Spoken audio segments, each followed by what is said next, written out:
तो question number 3 को हल करने के बाद क्वेश्चन नंबर 4 आप लोग से हो जाएगा। बोलिए क्वेश्चन नंबर 4 सॉल्व कर लोगे। क्वेश्चन नंबर 5 देखते हैं बच्चों। क्वेश्चन नंबर 5 कितने बच्चों को पूछना है? क्वेश्चन नंबर 5 को कितने लोग पूछना चाहते हैं? वेरी गुड, ठीक है। चलो देखो इधर, क्वेश्चन नंबर 5 में क्या दिया गया बच्चों? एक चतुर्भुज है। क्या है? चतुर्भुज है, और उस चतुर्भुज का क्षेत्रफल हमको ज्ञात करना है। उस चतुर्भुज के चारों शीर्षों के निर्देशांक हमको आपको दिए गए हैं, ठीक है ना सत्येंद्र? इधर देखो, तो चतुर्भुज के शीर्षों के निर्देशांक दिए गए हैं और उस चतुर्भुज का हमें क्या ज्ञात करना है? एरिया निकालना है, यानी कि क्षेत्रफल निकालना है। चलो देखो, तो हम लोग आकृति से सॉल्व करते। देखो ये हमारे पास मान लेता हूं मैं कि ये सुंदर सा नन्हा सा मुन्ना सा एक चतुर्भुज है। क्या है बच्चा लोग? चतुर्भुज दिख रहा है। 4 भुजाओं से घिरी हुई बंद आकृति को क्या कहते हैं लल्ला? चतुर्भुज। इसका कुछ नाम दिया जाए, चंगू मंगू। ये हो गया A B C D। अगर किसी चतुर्भुज के चारों शीर्षों के निर्देशांक A B C D हैं तो उस चतुर्भुज का नाम होगा A B C D। समझ में आया? अब इन्हीं चारों शीर्षों के निर्देशांक दिए गए हैं। पहला शीर्ष क्या है लल्ला? बोलिए -4 कामा -2। दूसरा क्या है? -3 कामा -5। तीसरा 3 कामा माइनस, और चौथा 2 कामा 3। तो इस चतुर्भुज के चारों शीर्षों के निर्देशांक हमने लिख लिया है। अब इस चतुर्भुज का हमें क्या ज्ञात करना है? क्षेत्रफल। समझ में आया? तरीका तो आप सबको बताया था। हम लोगों ने चतुर्भुज का कोई क्षेत्रफल तो नहीं पढ़ा है। हमने कहा चतुर्भुज दे दिया जाए, पंचभुज दे दिया जाए, तो उसको हम त्रिभुज के रूप में कन्वर्ट करेंगे और उसके बाद फाइनली त्रिभुज के क्षेत्रफल का फॉर्मूला लगा करके हम टोटली उसके एरिया को निकाल सकते हैं जोड़ करके। सही बात है? ऐसे क्यों देख रहे हो? नहीं बताए थे क्या? आए नहीं थे? बहुत अच्छी बात है। हे मानस की राजहंस, ऐसे ही पढ़ाई करो, बदमाश कहीं का। चलो देखो इधर, तो यहाँ से आप क्या कर सकते हैं बच्चों? दो शीर्षों को मिला दीजिए, मतलब एक विकर्ण बना लीजिए। ऐसे A और C को मैंने मिला दिया। अब बताइए कितने त्रिभुज हो गए? समझ में आ गया? इस त्रिभुज का नाम A B और इसका नाम A C। दोनों के क्षेत्रफल को अलग अलग निकालेंगे और फाइनली दोनों के क्षेत्रफल को टोटली जोड़ देंगे तो हमें चतुर्भुज का एरिया जो है वो प्राप्त हो जाएगा।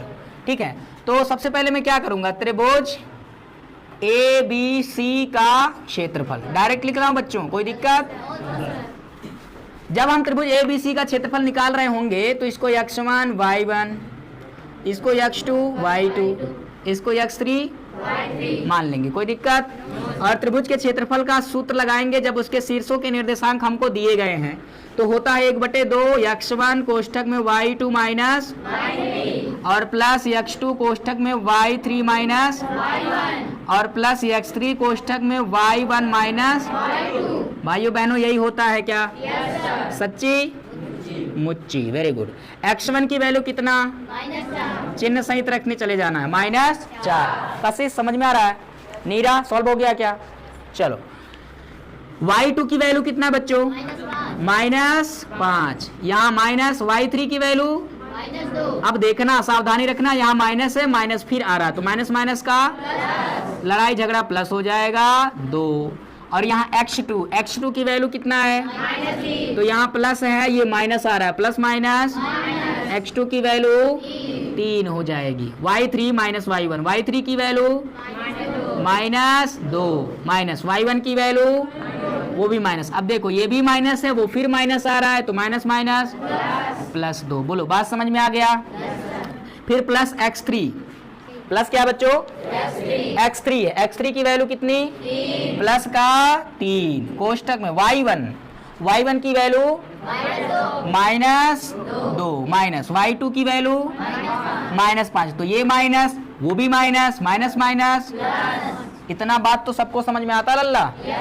कोई दिक्कत परेशानी? अच्छा जी, आगे चलते हैं। 1/2 ये है -4, बाहर क्या है? और यहाँ देखो -5 + 2, फिर से बोलो, वेरी गुड। -5 + 3 यानी अलग अलग चिन्ह तो घटता है, 5 में से 2 घटा दोगे 3 होता है, सही है। और जो बड़ी संख्या होती है उसी का चिन्ह लेते हैं, यानी कि -3। सही बात है? अब यहाँ आगे -3 गुणे ये -2 + 2 कितना होगा, घट के 0। लो जी भैया आ गया 0। यहाँ आ गया 3 गुणे -2 + 5 यानी 5 में से 2 माइनस करोगे कितना आएगा, 3। बोलो बात समझ में आया। ये आ चुका है 1/2 -4 में -3 का माइनस माइनस 4 तिया, ये तो 0 हो जाएगा भैया। इसका लीला समाप्त की नहीं समाप्त, 3 तिरैया, वेरी गुड। 12 + 9 कितना होगा, यानी 1/2 गुणे 21। आप चाहे तो लिख सकते हैं 21/2, आप चाहो तो लिख सकते हैं 10.5। अरे बाबा 10.5 नहीं हो सकता, 10.5 दूना 21। पढ़ा याद है, कौन कह रहा 22।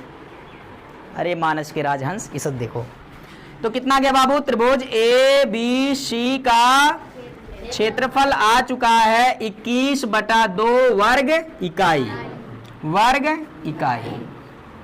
अभी तो इसका आया भैया, अभी इसकी बारी है, बोलो निकाल लिया जाए ऐसे ही। तो हमने इसको x1 y1 माना ही था, इस D वाले को x2 y2 लिख दिया, ये x3 y3 था ही, कोई दिक्कत, कृष्णा समझ में आ रहा है। अच्छा आगे चलते हैं। अब मैं लिखता हूं एरिया ऑफ ट्रायंगल ADC यानी त्रिभुज ADC का क्षेत्रफल। सूत्र तो वही लगेगा, नहीं लगेगा, बताइए 1/2 कोष्ठक में फिर y2 माइनस प्लस कोष्ठक में y3 माइनस y1 प्लस कोष्ठक में, सबको याद है सच्ची 1/2 x1 की वैल्यू रखो लल्ला, याद रखना इस वाले ट्रायंगल में हम लोग निकाल रहे हैं एरिया। x1 की वैल्यू -4, y2 की वैल्यू +3 माइनस y3 की वैल्यू -2 है तो माइनस माइनस, चिन्हों की सावधानी अगर नहीं बरतोगे तो दिल गलती कर बैठेगा और रिजल्ट कुछ और आ जाएगा। बहुत तेजी से मुस्कुरा रहे हो जी, कमाल हो गया। चलो अच्छी बात है। अरे वो मुझसे फिसल गया ना, दिल गलती कर बैठा, तो उसी में देखा मुस्कुरा रहा एकदम। अभी कोई और कह देगा मुस्कुराने की वजह तुम हो, पता चले पिटाई हो जाए।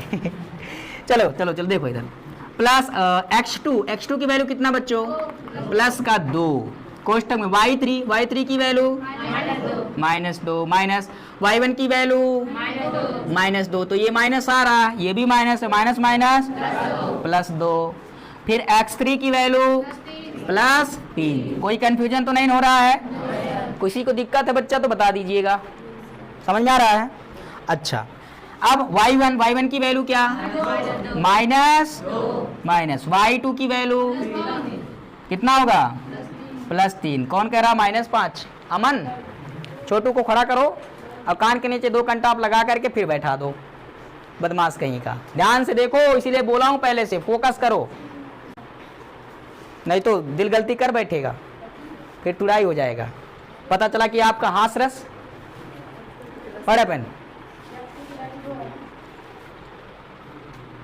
x2 की वैल्यू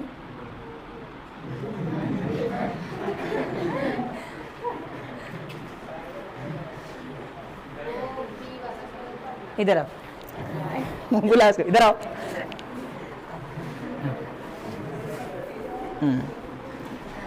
हाँ गौर से देखिए, ये है आदित्य, ठीक है, ये आदित्य बाबू है और इनका कुछ कहना, क्या कहना आपका, क्या कहना चाह रहे हैं।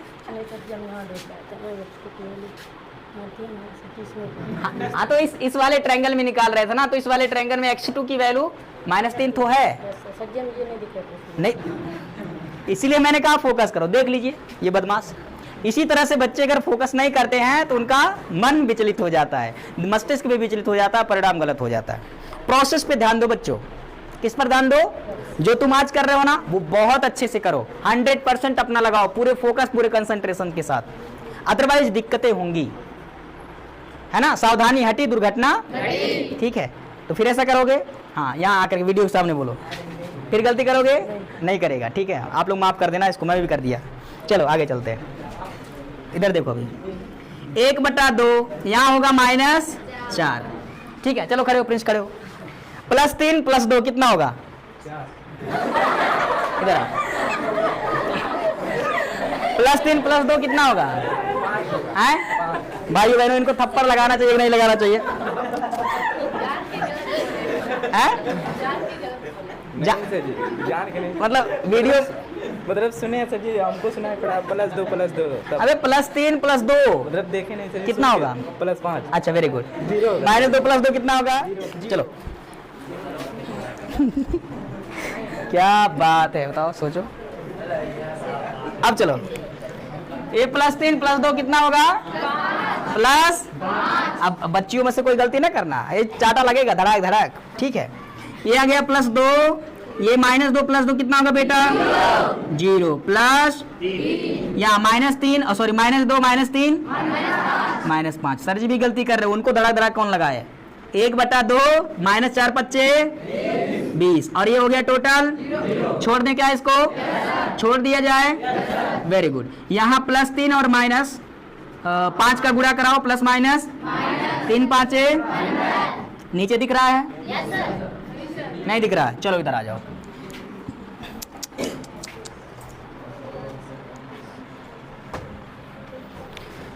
तो ये हो जाएगा बच्चों 1/2, कितना है? 1/2। यहाँ -20 और -15, राजन खड़े हो जाओ। -20 और -15 इधर।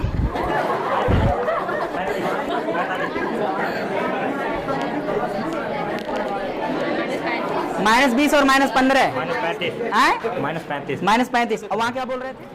तो ये -20 और -15 कितना होगा बेटा? -35। और ये आ जाएगा टोटल कितना? -35 बटा कितना? अब आप लोगों से मैं एक सवाल पूछना चाहता हूँ, क्या क्षेत्रफल कभी माइनस यानी कि ऋणात्मक हो सकता है क्या? हो सकता है? क्षेत्रफल कभी ऋणात्मक? हाँ, तो यहाँ हमें लिखना चाहिए क्षेत्रफल ऋणात्मक नहीं हो सकता, नहीं हो सकता।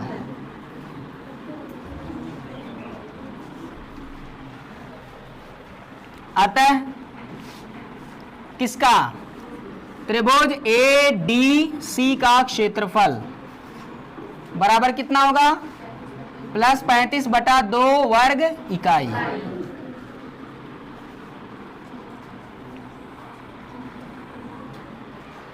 समझ में आया? पहले वाले त्रिभुज, इस वाले त्रिभुज का क्षेत्रफल 21/2 और इस वाले त्रिभुज का क्षेत्रफल 35/2 है ना। तो अब हमें निकालना है चतुर्भुज, ये क्या दिख रहा है आप लोग को? चतुर्भुज ABCD का क्षेत्रफल, यानी टोटल क्षेत्रफल अगर हमें निकालना है चतुर्भुज का, तो इसका और इसका दोनों त्रिभुजों के क्षेत्रफल को क्या करेंगे? जोड़ देंगे। त्रिभुज ABC का क्षेत्रफल प्लस त्रिभुज ADC का क्षेत्रफल। दिखाई दे रहा बच्चों? ABC का क्षेत्रफल कितना? 21/2 प्लस ADC का क्षेत्रफल 35/2। दोनों के हर समान है क्या? अंश जुड़ जाएंगे, 21 प्लस 35 जोड़ो, कितना हुआ? कितना? 56 में 2 से भाग करो, 28 वर्ग इकाई। 28 वर्ग इकाई। आई होप आप लोग को समझ में आ गया होगा कि चतुर्भुज के क्षेत्रफल को हमें कैसे कैलकुलेट करना है। समझ में आ गया बच्चों? सही बताओ? तो इस तरह से कोई भी चतुर्भुज आपको दिया गया है, चाहे वो आयत है, वर्ग है, समचतुर्भुज है, समांतर चतुर्भुज है, अगर उनके शीर्षों के निर्देशांक आपको दे रखे हैं, शीर्षों के निर्देशांक आपको दे रखे हैं, तो उन्हें आप दो त्रिभुजों में परिवर्तित करके दोनों का अलग अलग क्षेत्रफल निकाल करके फाइनली उन्हें जोड़ देंगे, तो जो चतुर्भुज है बच्चों उसका क्षेत्रफल हमें आपको प्राप्त हो जाएगा। समझ में आया कि नहीं आया? कोई दिक्कत, परेशानी, दिक्कत में कमी? चलिए नोट करो।